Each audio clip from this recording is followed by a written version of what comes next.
Let me back up a little bit more before we get to that part of the story. I do hear, is there a ghost? There's like, what I'm imagining is like a maidenhead off an old ship. It's just like singing into the night, you know what I mean? It's just over there. Anyways, lovely.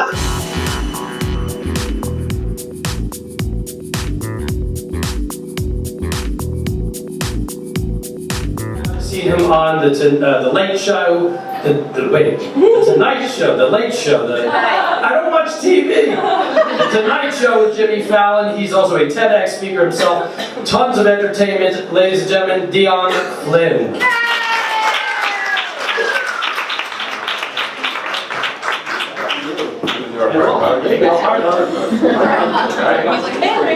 Right. Good evening, everybody. Hi, it's great to be here. Let me just wander into this. I like to approach these things like Columbo. You know that old TV show Columbo, where he's not really there to solve the crime. He's just kind of like, well, I don't know what happened. Can I ask you a quick question? But he's really like, watching what's going on. And I'm playing around with this thing right now. Let me just let you in behind the thing. This is all part of the shtick. Like, this helps me relax a little bit. Just playing with this thing. I'm not even really pulling on it. I'm actually just bending over. I really can't move it up though. It's hard. Yeah. So you know what I'm going to do? I'm going to ask for help. Could you help me? Yes. You know what I'll do? I'll come down to meet the mic. How's that? That's what I'll do. You're an improviser. You know what? I am. That's Robin, everybody. Robin Gelfenbein. Let's hear it for her.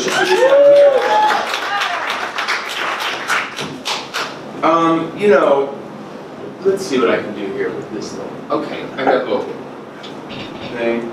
Oh, somehow we went all the way back. Keep going. Are we all the way? Okay. Yeah, there. Okay, there you go. There we go. Okay, let's go back a little bit. Now that's the one that's up. Dion Flynn, the audacity of silliness. What does that mean? I have no idea.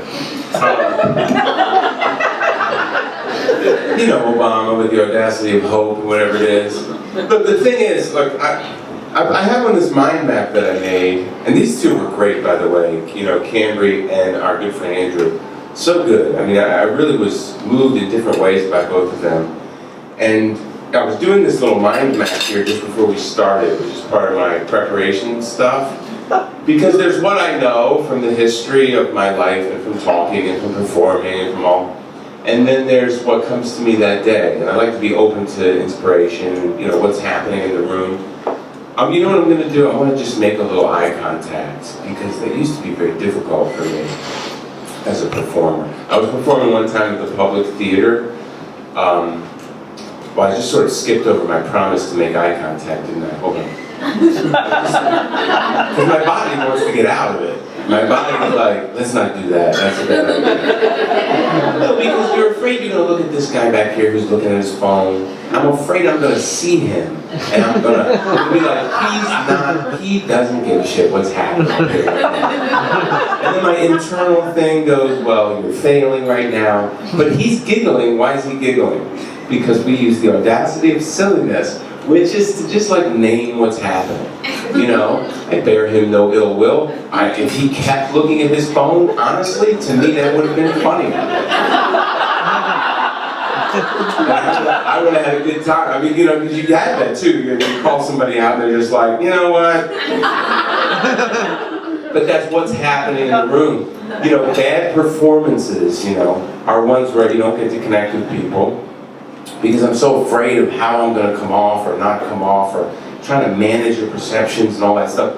And what I've learned over the years is that if I, like Columbo, I guess, sort of let people into the performance, like let you into the performance, there are still things that are true about me as a performer, which will earn my right to be up here and take a little bit of your time. And that is, there are things I really want to share with you. Some things I've observed, some things I've experienced that you haven't experienced. They're not bigger or better, they're different, and I'm eager to share them. Fear stops me from doing all that, or it stops a lot of people. Fear of failure, I put up here on my little thing. Take a look at that. In case you don't know what those three words look like together. Fear of failure. But it helps me, like Michael mentioned, I do play Barack Obama on The Tonight Show with Jimmy Fallon, and the confusing part is, I can understand where he was confused, because I did play it a few times on Late Night with Jimmy Fallon, and then Jimmy took over The Tonight Show, and when the idea first came up to do Barack Obama, it came out in 2008. The idea was swirling around in the comedy community, and people were like, "Dude, you gotta go and try. Like SNL needs an Obama, and maybe you should go try." And I didn't want to do that. Let me back up a little bit more before we get to that part of the story. I did hear, is there a ghost? What I'm imagining is that a maidenhead off an old ship is just like singing into the night, you know what I mean? It's just over there. Anyways, it's distracting. But that's the thing about naming what's actually happening rather than sort of forcing my agenda. And I'm fascinated by that process. I'm going to give you guys, I'm going to share with you, okay, you're going to owe me after this. Seriously, you're going to owe me after this. Because I have like $120, $130, I guess with interest about $140,000 education in acting. Right? I went to NYU here, the graduate acting program. 6,500 hours of training, and what they taught me, which I'm not about to say was valueless, I'm just about to say it's easily conveyed. I'm about to give it to you. I'm going to give it to each and every one of you. And you will owe me between 120 and 150 each. But here's where it was. After 6,500 hours of acting training, here's what I learned. The important thing about being a performer, being in your body, being in front of people, is to do these two things. Ready? Join me in this. Relax your shoulders and breathe. Boom! You owe me $1/10 million each. That's what it is. Relax your shoulders and breathe. Because we seize up, we're afraid of failure. What am I afraid of? What does that even mean, failure? I was so glad that Cambry expressed success. I have to define success for myself. What is failure? I define that for myself too. I actually think, and I don't have the science behind this, but no, I'm going to copy from you. I'm going to study and get the science behind this stuff. But in my own body, I feel like fear of failure is just a fear of death. I think we're afraid we're going to be killed or something. I don't know where it goes back, caveman-wise or something. I'm going to get up here. Maybe some caveman a long time ago was like, me have something valuable to say to the rest of the group. I don't know why he's Native American, partially Native American, partially caveman. Me have something valuable me want to say to the whole group. Me get up. No, me can't do. Me can't do. Me get rock on head or something. Somebody kill. Now, there's one person here right now. It's that guy with glasses to the right of the camera. Who's not smiling at all. He's the one I now want to win over. That's that addictive, needy, crazy comedian part in me. I gotta get him. Everybody else has bought the sauce, or whatever you call it. When you die, a cult down in Guyana. I don't know what they call it. Listen to this. My mom passed away in 2005, and when she died, I found myself a few years off crack and alcohol, and I'd been sober for a few years, and I wanted to die too. When the last person that you are blood related to falls off the edge, it's just you and the edge sitting there. And when I say it's you and the edge, it's not the guitarist from U2. I mean, it's you, it's sort of the edge of existence right there in front of you, and it's very frightening. That was my experience, that was very frightening. And I wanted to die, so I called, I had a plan, I Googled most effective means of suicide, I called suicide hotline, they asked if they could call me back, which was some weird shit. Really? How do you guys run this? But it was a thing where they talk to you for a little bit. It wasn't right away, just to be totally honest. And they did help me a great deal. They had me postpone it, and then they called me back in like 3 hours or whatever, and then, and they said, "You sure you're not going to do it?" And I said, "Yes." And something happened in there. And so I held on. What I realized was what I wanted was, I can't speak for others who have felt suicidal. And I just professionally, legally, watching out for my family legally, I probably shouldn't speak on that. I will say for me, it was a strong desire for change. That's what I wanted. And I didn't know how to bring it about. So I thought, well, just end it. That'd be the way to do it, right? But, whatever the percentages of people in this room right now have had the same thought. And that's why it's the #1 line in the #1 play ever written. The central question is, should I continue existing and living, to be or not to be? That is the question. And then it goes on and on and on.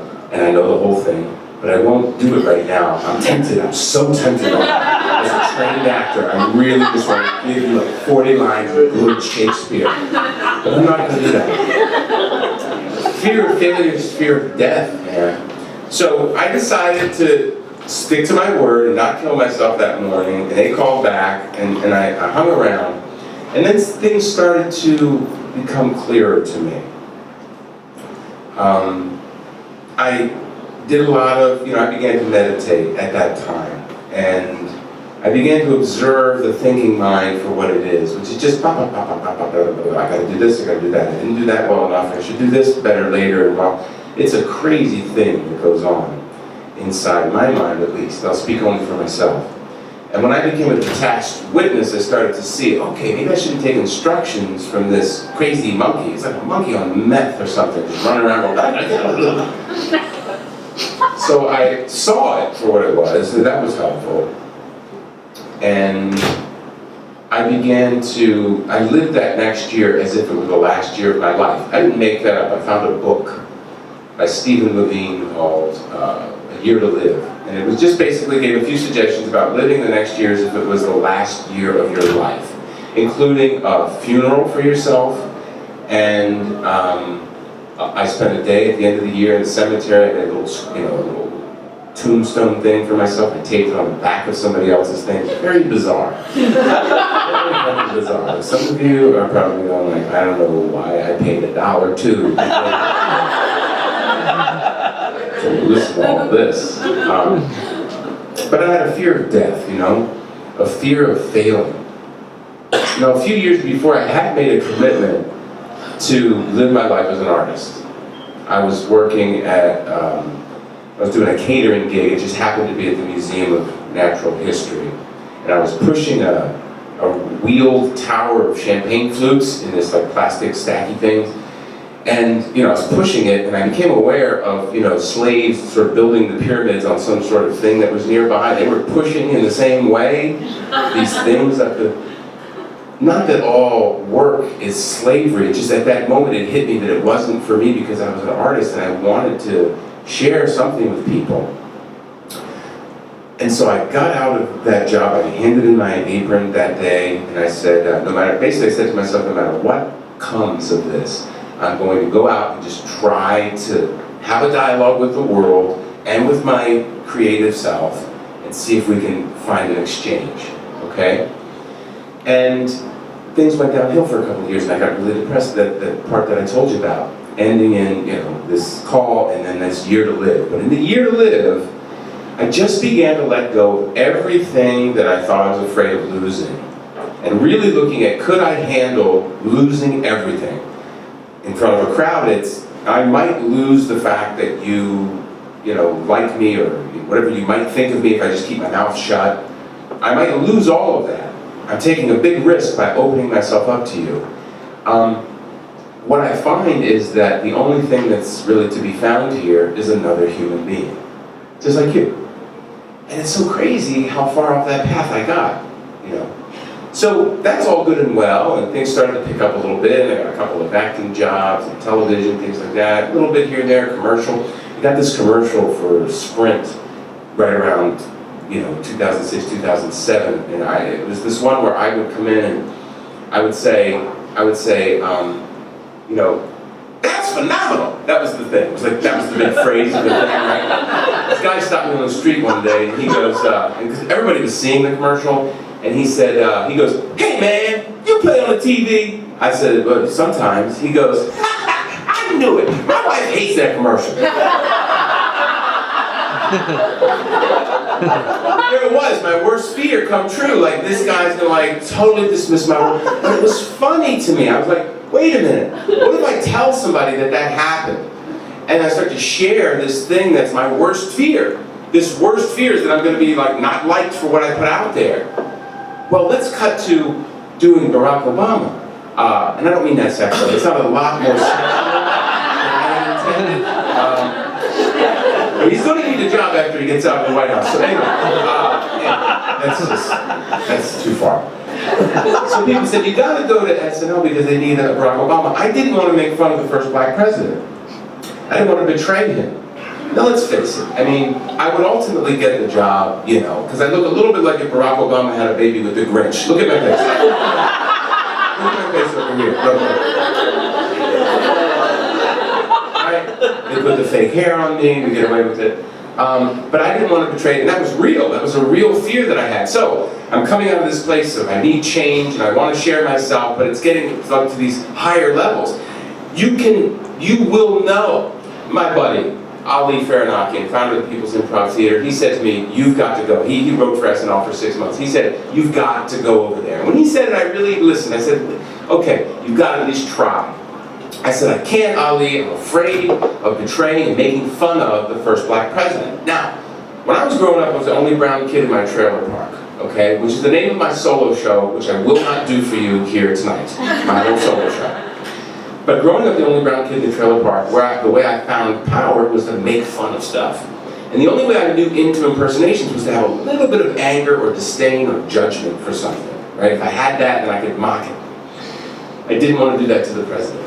You know, there's the whole ego thing that you can raise, like this one comic who lives in New York City thinks he's going to topple the presidency with a bad Obama impersonation. And I did, you're right. That's what I thought. But it had more to do with my own ability to give myself permission to show up and try.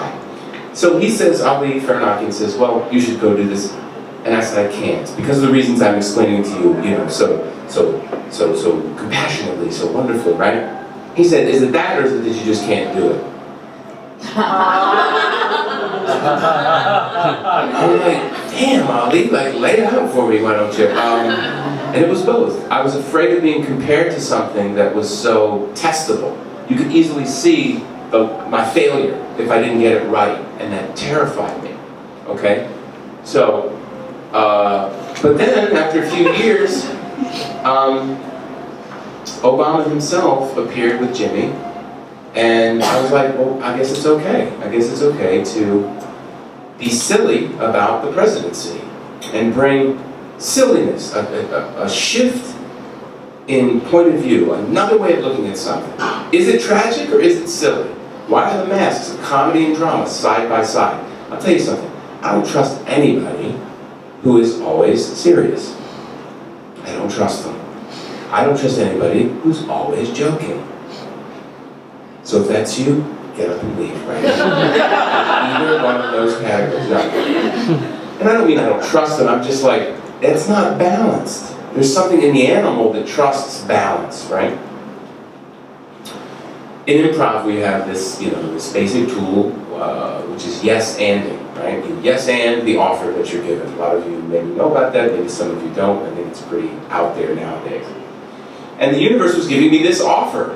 The universe, God, Jesus, Buddha, whatever runs this whole show, whatever brings the sun up every day, pretty much on time, whatever that thing is, was making an offer that said, you kind of look like this dude, go try for it. So, once I got the gig and I started doing Obama, and Jesse Jackson in the lobby of the Sheraton Hotel in New York City said, you're the Obama from Jimmy Fallon? Come over here, I want to get a picture. Then I knew I had been, you know, forgiven, or approved of, at least by the Black Caucus. But there was this idea in my head that I hadn't bought in yet. I hadn't bought into I'm skipping a few things here because I'm becoming a little bit aware of time. Okay. So let me go back. It all started when I was an embryo. There was one of those hearts. Just I'm not gonna go back. But I couldn't buy into this, this thing right away. And eventually, I just fast forwarded, I'm coming back. So somebody said, you kind of look like Obama. I had done like 12 characters on Late Night with Jimmy Fallon. And I want to talk about this polarity shift that, Andrew was talking about. That polarity shift that he spoke so eloquently, so convincingly, so inspirationally, about.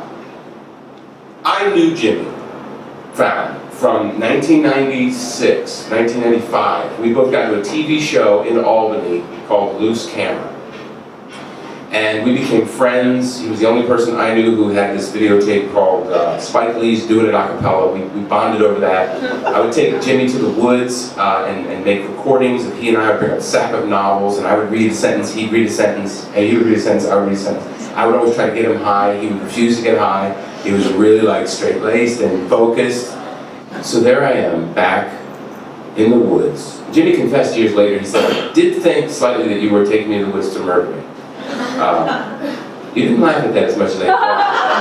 Tells me my eyebrows are too thick. These are murderer's eyebrows. I can see it.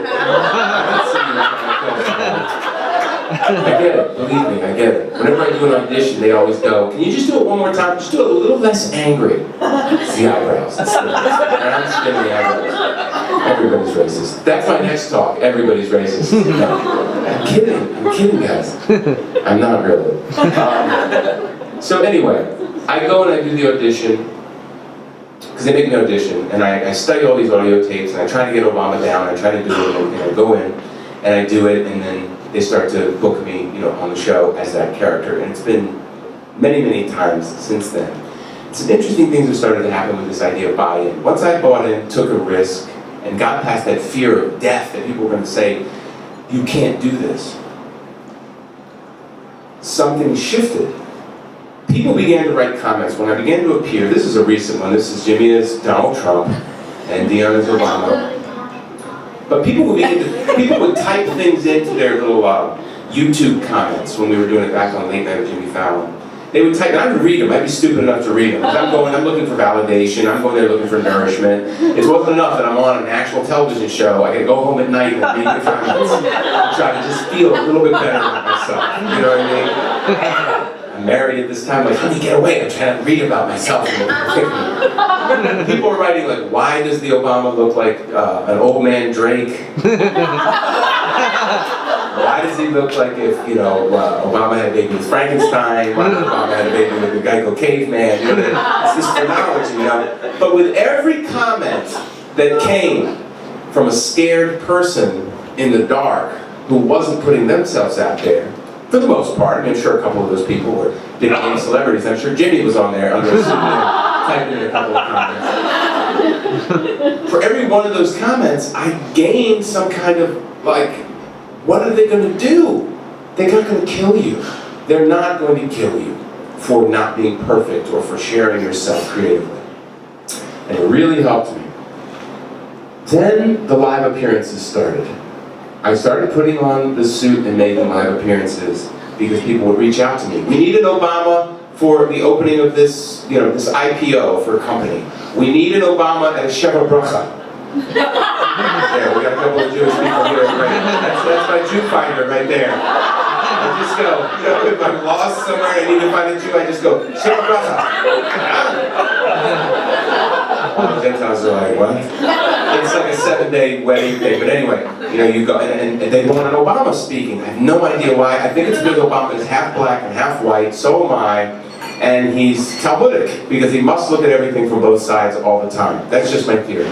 Anyway, I would put on this super suit and I would go to these functions, and people would treat you differently immediately. I would arrive at a function, people would say, what are you going to do about immigration? I'm a comedian from Brooklyn. I probably, in my lifetime, not much. Not much that's real or effective. I complain a little, or I don't know. But I started to see that something weird was happening. People were throwing they're projecting their own stuff onto me even. I know they do that to the office of the presidency. I know they do that to public figures, but it was very confusing. Backstage of The Tonight Show, Sarah Palin was there. Governor Palin was backstage and just wanted to introduce us, just say he's going to be in the sketch with you, and just, you know, da-da-da. We were doing a sketch with Jimmy as Putin in the middle, and me as Obama, and Sarah Palin was there. And I go in to meet her, and she's on her phone, just like this guy was. You have a lot in common with Governor Palin. You both also have no hair. That's not true. Okay, the audience is turning on me. You made fun of Sarah Palin's hair. Don't do that. I love how quiet it is right now. Why? Because I have no idea why it's so quiet. I really, truly thought that was funny to say that Governor Palin had no hair. But maybe they're not sure how you feel about not having hair. And they're like, that was kind of jacked up, dude. Maybe you should have been successful with that suicide attempt. Too dark, too far. Just test me to see how far I can go. And so she looks up and she goes like this. She's on her phone, I come in and shake her hand. She looks up and she goes like this. I just gotta get it right. She goes like this. She goes, wait, this is Dion. He's gonna be in the sketch. I was in full Obama. She goes like this. She goes. She pulled back. And I was like, what is happening here? That was not an act. I did no acting. 6,500 hours of acting training. No good acting. She didn't do good acting. It was my theory is she was so committed to being against this image and the power of it that she recoiled instinctively. I don't know. I'll talk to her at some point. She's in the car.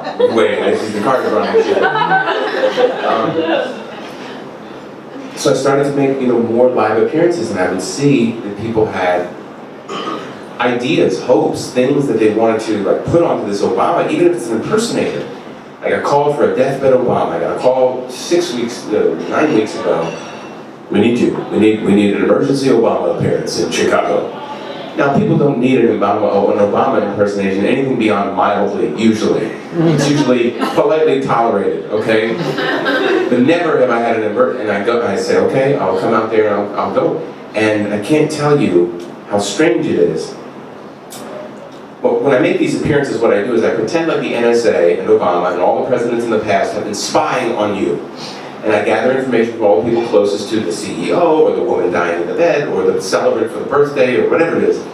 And I will give them a speech about what we've learned about them, right, to justify why I'm there and why I know.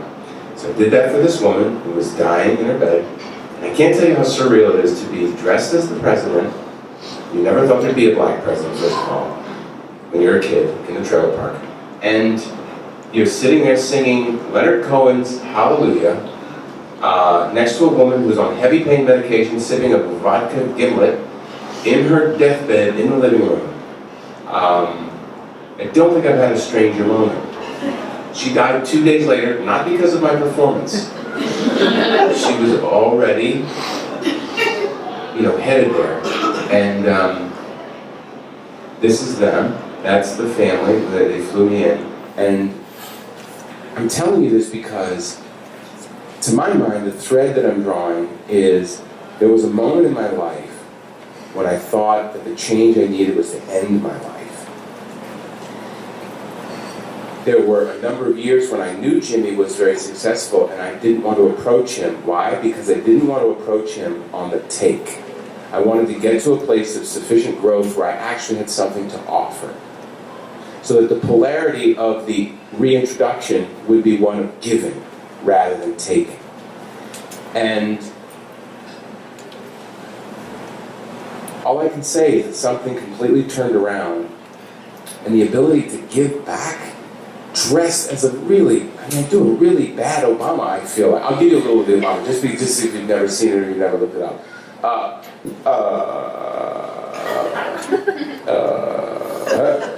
Hello, everybody. My name's, you know my name. You know who I am. I know what a lot of you are thinking. You're thinking, I look a lot different in real life than I do on the TV. But you know it's me, because you can always tell by my voice. My voice goes along like this and it just drops off. It'll just be going along smooth like this, like a sick bird that's just flying in kites. That's how you know it's me. People say to me all the time, they say, why don't you, can you say some things that we don't get to hear you say around the White House? Yeah, I say things all the time over there like, hey, Joe Biden, you gonna do this last whippet? People say my voice sounds like a combination between a creaky old door and a chicken. I don't hear it, but your vote will impact not only our lives, but our children's lives for decades to come. Barack! Barack! Obama. I'll leave you with this. A lot of people say, well, how does the most powerful, most attractive man in the world ask for sex at home? It goes a little something like this. Here's how I asked for sex from Michelle.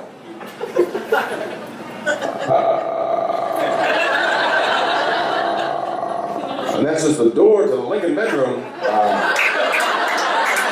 So that's the Obama impersonation. I just want to say this. It's the audacity of silliness is just the ability or the risk of putting yourself out there, those thoughts that we're all kind of thinking, the true thing about the woman, maybe the ghost of the woman that we had fun with there a minute ago. It was in my mind. Why shove it out and pretend like it's not there? Classrooms and church rows and things like that call that extraneous or silly or not serious. But it's part of our creative and mind. I just did an Obama growl. I can't believe that. It's creeping in. I can't stop. Stop me before I Obama again.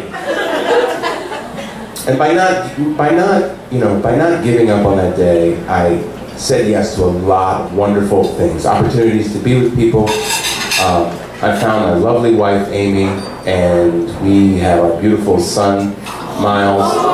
We would not be here if that call had gone another way. And I had it's funny because Obama was talking about change. To me, suicidal ideation is a strong desire for change. And Obama actually brought change into my life, for one. So I hope you got something out of that, and thank you.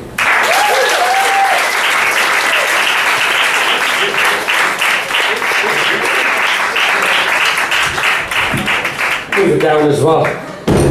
Dion Flynn.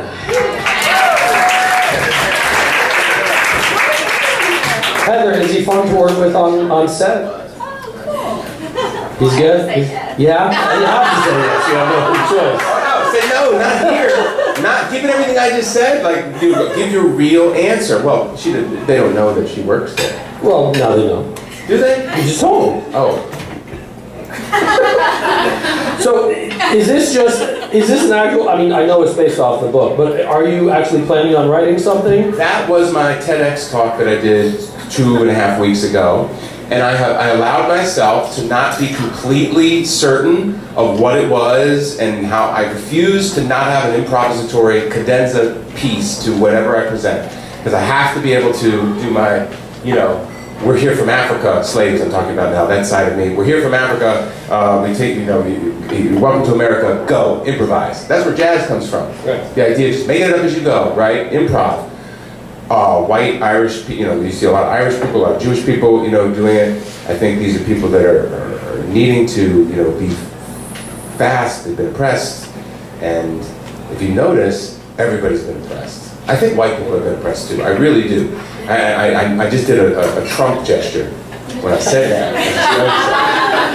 I feel like it's the human condition to have been oppressed. So this was the speech. And do you do any writing, actually? I do. Yeah, Only Brown Kid in the Trailer Park, that's the solo show. And that's actually the name of the solo show? Yeah. The Only Brown Kid in the Trailer Park, and I take it around to colleges and stuff, and I talk about all that stuff that I talked about, but it's, much more detailed, music, and I've written songs for it, etc. And it's being shepherded along into a book. It'll make itself into a book. I see it, happening.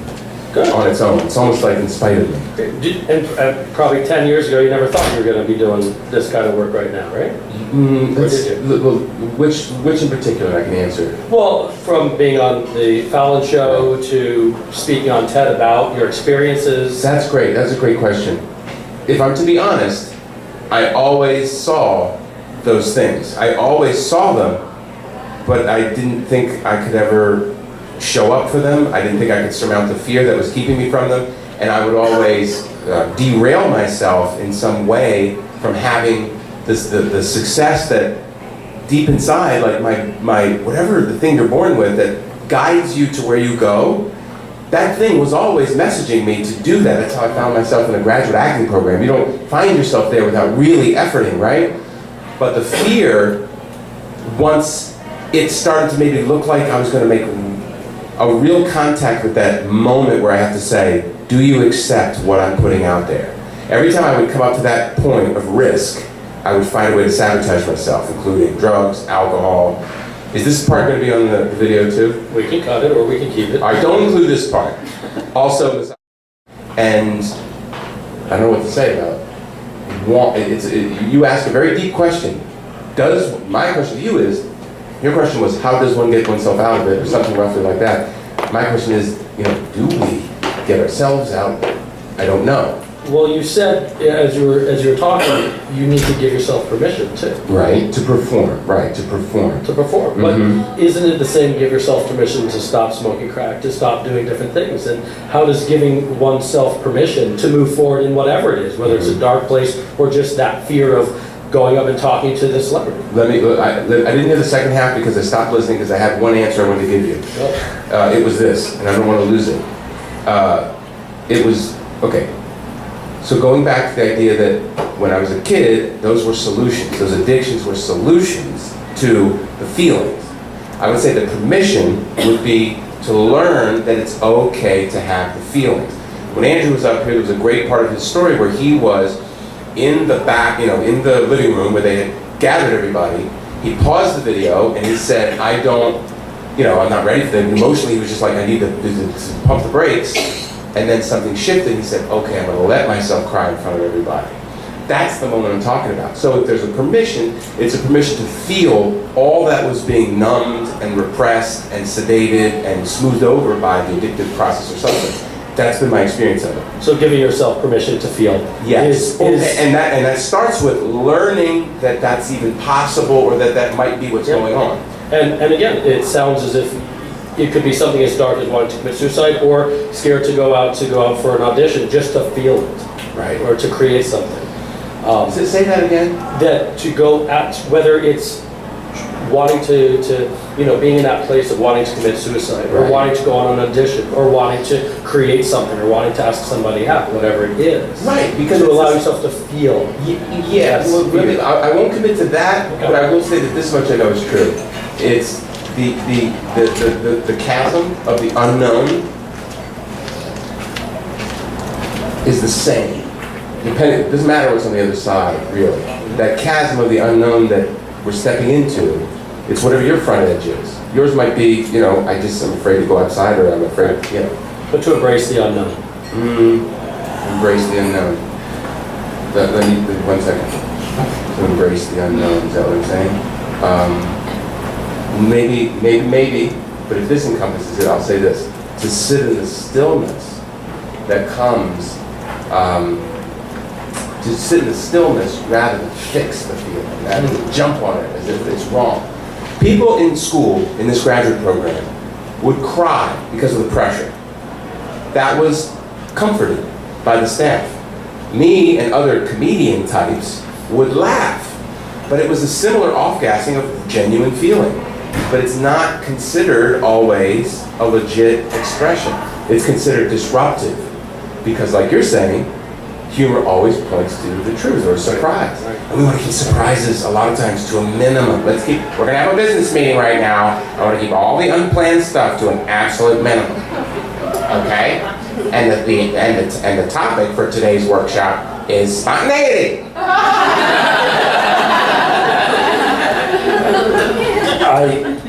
Dion is living proof that the reason artists exist is because they're willing to share themselves in unique ways, whether it's a character or a story or the vulnerability up on stage talking about your life, because that's vulnerable. And as humans, that's hard. So, ladies and gentlemen, I'd like to thank Dion Flynn for being up here tonight and sharing